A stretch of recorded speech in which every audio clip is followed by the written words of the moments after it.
અમરનાથ યાત્રા 2025 યાત્રાની તારીખ આ વર્ષે અમરનાથ યાત્રા 3 જુલાઈ 2025થી શરૂ થશે અને 9 ઓગસ્ટ 2025 સુધી ચાલશે. એટલે કે યાત્રાનો કુલ સમયગાળો 38 દિવસનો રહેશે. નોંધણી અમરનાથ યાત્રા 2025 માટે નોંધણી 14 એપ્રિલ 2025થી શરૂ થઈ ગઈ છે. નોંધણી ઓનલાઇન અને ઓફલાઇન બંને રીતે કરાવી શકાય છે. ઓનલાઇન નોંધણી શ્રી અમરનાથજી શ્રાઇન બોર્ડ (સસ્બ)ની સત્તાવાર વેબસાઇટ પર જઈને કરી શકાય છે. ઓફલાઇન નોંધણી માટે જમ્મુ અને કાશ્મીર સરકારે વૈષ્ણવી ધામ, પંચાયત ભવન, મહાજન હોલ અને અન્ય ઘણા કેન્દ્રો બનાવ્યા છે. આ ઉપરાંત દેશભરની અધિકૃત બેંક શાખાઓમાં પણ નોંધણી કરાવી શકાય છે. રૂટ અમરનાથ યાત્રા 2 મુખ્ય રૂટ દ્વારા થાય છે. પહેલગામ રૂટ આ પરંપરાગત અને લાંબો રૂટ છે, જે લગભગ 48 કિલોમીટરનો છે. આ રૂટથી યાત્રા કરવામાં લગભગ 3 થી 4 દિવસ લાગે છે. પહેલગામ પછીનો પ્રથમ પડાવ ચંદનવાડી છે, જે લગભગ 16 કિમી દૂર છે. બાલતાલ રૂટ આ ટૂંકો રૂટ છે, જે લગભગ 14 કિલોમીટરનો છે. જો કે આ રૂટ થોડો મુશ્કેલ માનવામાં આવે છે અને તેના દ્વારા એક દિવસમાં ગુફા સુધી પહોંચી શકાય છે.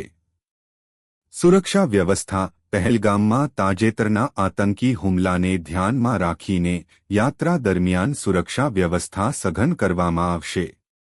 સૂત્રોના જણાવ્યા અનુસાર યાત્રા માટે નવી સુરક્ષા યોજના લાગુ કરવામાં આવશે. 24 કલાક દેખરેખ માટે વિશેષ કેન્દ્રીય કમાન્ડ સેન્ટર બનાવવામાં આવશે. યાત્રાના રૂટ પર ડ્રોન અને અન્ય ઇલેક્ટ્રોનિક સર્વેલન્સ વધારવામાં આવશે. સામાન્ય રીતે નિયુક્ત 1.5 લાખ સુરક્ષા કર્મચારીઓની સંખ્યામાં પણ વધારો કરવામાં આવશે. પહેલગામનું મહત્વ પહેલગામ પરંપરાગત રૂટ માટે એક મહત્વપૂર્ણ બેઝ કેમ્પ છે. એવું માનવામાં આવે છે કે ભગવાન શિવે અહીં તેમના બળદ નંદીને છોડી દીધા હતા. જરૂરી દસ્તાવેજો માન્ય ઓળખ કાર્ડ, આધાર કાર્ડ ફરજિયાત છે. અધિકૃત ડોક્ટર દ્વારા જારી કરાયેલ આરોગ્ય પ્રમાણપત્ર યાત્રાની તારીખના 3 દિવસ પહેલા મેળવેલું હોવું જોઈએ. પાસપોર્ટ સાઇઝના ફોટોગ્રાફ્સ. મુસાફરી અરજી ફોર્મ. રફીદ કાર્ડ જમ્મુમાં રફીદ કાર્ડ સેન્ટર પરથી મેળવવાનું રહેશે. મહત્વની બાબતો યાત્રા માટે નોંધણી ફરજિયાત છે. 13 વર્ષથી ઓછી ઉંમરના બાળકો અને 70 વર્ષથી વધુ ઉંમરના વરિષ્ઠ નાગરિકો યાત્રા માટે પાત્ર નથી. 6 અઠવાડિયાથી વધુ ગર્ભવતી મહિલાઓને યાત્રા કરવાની મંજૂરી નથી. યાત્રા દરમિયાન તમારું અસલ ફોટો ઓળખપત્ર અને તબીબી પ્રમાણપત્ર સાથે રાખો. ઊંચાઈવાળા સ્થળોએ સ્વાસ્થ્યનું ધ્યાન રાખવું ખૂબ જ જરૂરી છે. સૌથી અદ્યતન અને સત્તાવાર માહિતી માટે શ્રી અમરનાથજી શ્રાઇન બોર્ડની સત્તાવાર વેબસાઇટની મુલાકાત લેવાની સલાહ આપવામાં આવે છે. અમરનાથ યાત્રાના પહેલગામ રૂટ વિશે વિગતવાર માહિતી ગુજરાતીમાં નીચે મુજબ છે. અમરનાથ યાત્રા 2025 પહેલગામ રૂટ. પહેલગામનો રૂટ અમરનાથ યાત્રા માટેનો પરંપરાગત અને સૌથી લાંબો રૂટ છે. કુદરતી સૌંદર્ય અને ધાર્મિક મહત્વના કારણે આ રૂટ ઘણા યાત્રાળુઓ માટે વિશેષ આકર્ષણ ધરાવે છે. આ રૂટ લગભગ 48 કિલોમીટરનો છે અને પગપાળા યાત્રા કરવામાં સામાન્ય રીતે 3 થી 4 દિવસ લાગે છે. રૂટનો માર્ગ અને પડાવો પહેલગામથી અમરનાથ ગુફા સુધીનો માર્ગ નીચે મુજબના મુખ્ય પડાવોમાંથી પસાર થાય છે. પહેલગામ આ યાત્રાનો મુખ્ય બેઝ કેમ્પ છે. અહીં યાત્રાળુઓ રાત્રિ રોકાણ કરે છે અને યાત્રાની શરૂઆત કરે છે. પહેલગામમાં ભોજન, રહેવાની અને તબીબી સુવિધાઓ ઉપલબ્ધ છે. એવું માનવામાં આવે છે કે ભગવાન શિવે અહીં તેમના બળદ નંદીને છોડી દીધા હતા. ચાંદનવાડી પહેલગામથી લગભગ 16 કિલોમીટર દૂર આવેલો આ પ્રથમ પડાવ છે. અહીં પહોંચવા માટે લગભગ 5 થી 6 કલાકનો સમય લાગે છે. રસ્તામાં સુંદર ખીણો અને લીલાછમ પહાડો જોવા મળે છે. યાત્રાળુઓ અહીં રાત્રિ રોકાણ માટે તંબુઓમાં રહે છે. પિસ્સુ ટોપ ચંદનવાડીથી આગળનો રસ્તો પિસ્સુ ટોપ તરફ જાય છે, જે ઊંચાઈવાળો અને થોડો ચઢાણવાળો છે. અહીં પહાડોની સુંદરતા મનમોહક હોય છે. શેષનાગ પિસ્સુ ટોપ પાર કર્યા પછી શેષનાગ આવે છે, જે ચંદનવાડીથી લગભગ 12 કિલોમીટર દૂર છે. અહીં એક સુંદર પર્વતીય તળાવ આવેલું છે, જે 7 માથાવાળા સાપના આકારનું હોવાનું માનવામાં આવે છે. યાત્રાળુઓ અહીં રાત્રિ રોકાણ કરે છે. મહાગુણાસ પાસ શેષનાગથી આગળનો રસ્તો મહાગુણાસ પાસ તરફ જાય છે, જે લગભગ 14,500 ફૂટની ઊંચાઈ પર આવેલો છે. આ રૂટનો સૌથી મુશ્કેલ ચઢાણ માનવામાં આવે છે. અહીંથી પસાર થતાં સાવચેતી રાખવી જરૂરી છે. પંજતારની મહાગુણાસ પાસ ઉતર્યા પછી પંજતરણી આવે છે, જે શેષનાગથી લગભગ 12 કિલોમીટર દૂર છે. અહીં 5 પવિત્ર નદીઓનો સંગમ થાય છે, જેના કારણે આ સ્થળનું ધાર્મિક મહત્વ છે. યાત્રાળુઓ અહીં છેલ્લું રાત્રિ રોકાણ કરે છે. પવિત્ર અમરનાથ ગુફા હોલી અમરનાથ કેવ પંજતરણીથી અમરનાથ ગુફા લગભગ 6 કિલોમીટર દૂર છે. અહીં બરફથી બનેલા કુદરતી શિવલિંગના દર્શન કરવામાં આવે છે. ગુફા સુધી પહોંચવા માટે થોડો ચઢાણ ચઢવો પડે છે. પહેલગામ રૂટનું મહત્વ. પરંપરાગત માર્ગ આ રૂટ વર્ષોથી યાત્રાળુઓ દ્વારા ઉપયોગમાં લેવાય છે અને તેનું ઐતિહાસિક મહત્વ છે.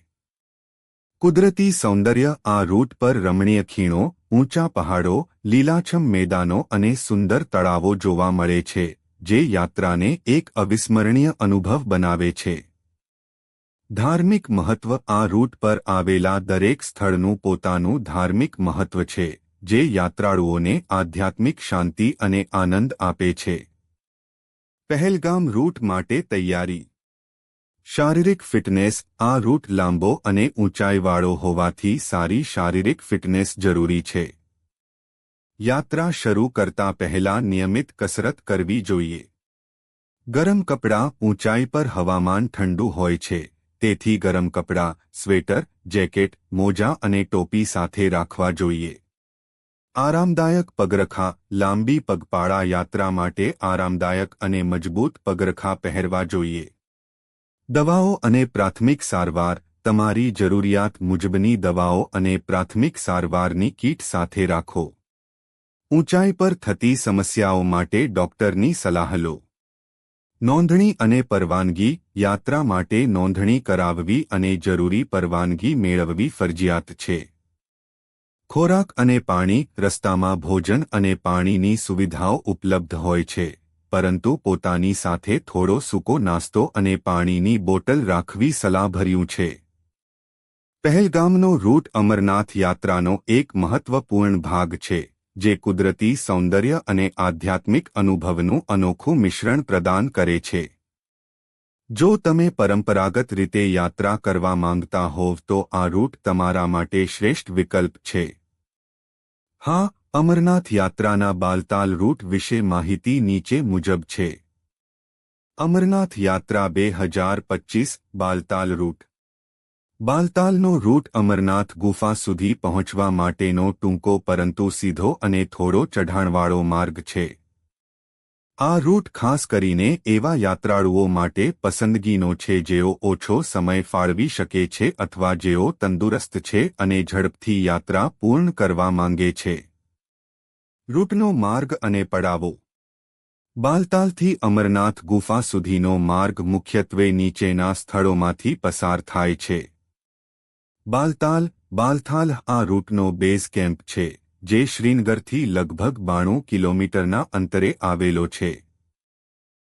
અહીં યાત્રાળુઓ માટે રહેવા અને ભોજનની સામાન્ય સુવિધાઓ ઉપલબ્ધ હોય છે. ડોમેલ બાલતાલથી લગભગ 2 કિલોમીટરના અંતરે ડોમેલ આવેલું છે.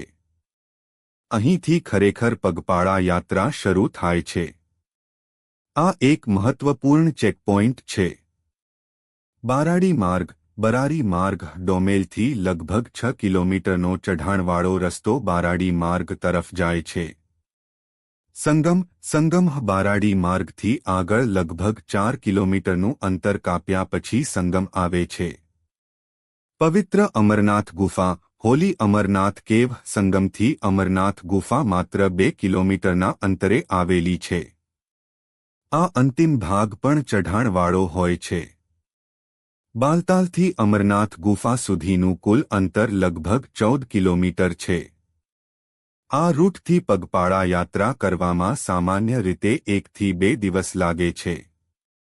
ઘણા યાત્રાળુઓ એક જ દિવસમાં દર્શન કરીને પાછા બાલતાલ આવી જાય છે.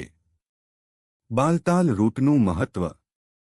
ટૂંકો માર્ગ. પહેલગામ રૂટની સરખામણીમાં આ રૂટ ઘણો ટૂંકો હોવાથી સમય ઓછો લે છે. ઝડપી યાત્રા. તંદુરસ્ત યાત્રાળુઓ માટે આ રૂટથી એક જ દિવસમાં દર્શન કરીને પાછા ફરવું શક્ય છે. હેલિકોપ્ટર સેવા. બાલતાલથી પંચતરણી સુધી હેલિકોપ્ટર સેવા પણ ઉપલબ્ધ છે, જે ગુફાથી લગભગ 6 કિલોમીટર દૂર છે. બાલતાલ રૂટ માટે ધ્યાનમાં રાખવા જેવી બાબતો. ચઢાણવાળો માર્ગ. આ રૂટ સીધો અને ચઢાણવાળો હોવાથી શારીરિક રીતે વધુ માંગણી કરે છે. વૃદ્ધો અને બીમાર લોકો માટે આ રૂટની ભલામણ કરવામાં આવતી નથી. પોનીની ઉપલબ્ધિ નથી. આ રૂટ પર પોની, ઘોડાની સુવિધા ઉપલબ્ધ નથી. યાત્રાળુઓએ પગપાળા જ ચાલવું પડે છે અથવા તો ડોલી, પાલખીની સુવિધા લઈ શકાય છે. ઓછી સુવિધાઓ. પહેલગામ રૂટની સરખામણીમાં આ રૂટ પર આરામ કરવા અને ખાવા પીવાની સુવિધાઓ ઓછી હોય છે. હવામાન. ઊંચાઈવાળો વિસ્તાર હોવાથી હવામાન અણધારી રીતે બદલાઈ શકે છે. ગરમ કપડાં અને વરસાદથી બચવા માટેની વ્યવસ્થા રાખવી જરૂરી છે. બાલતાલ રૂટની ઊંચાઈ. એલ્ટિટ્યુડ. સ્થળ ઊંચાઈ ફૂટમાં. બાલતાલ 9000. ડોમેલ 9300. બારાડી માર્ગ 11730. સંગમ 13000. અમરનાથ ગુફા 13500. બાલતાલ રૂટ પસંદ કરતા યાત્રાળુઓએ સારી શારીરિક તૈયારી રાખવી અને હવામાનની આગાહી જાણી લેવી સલાહભર્યું છે.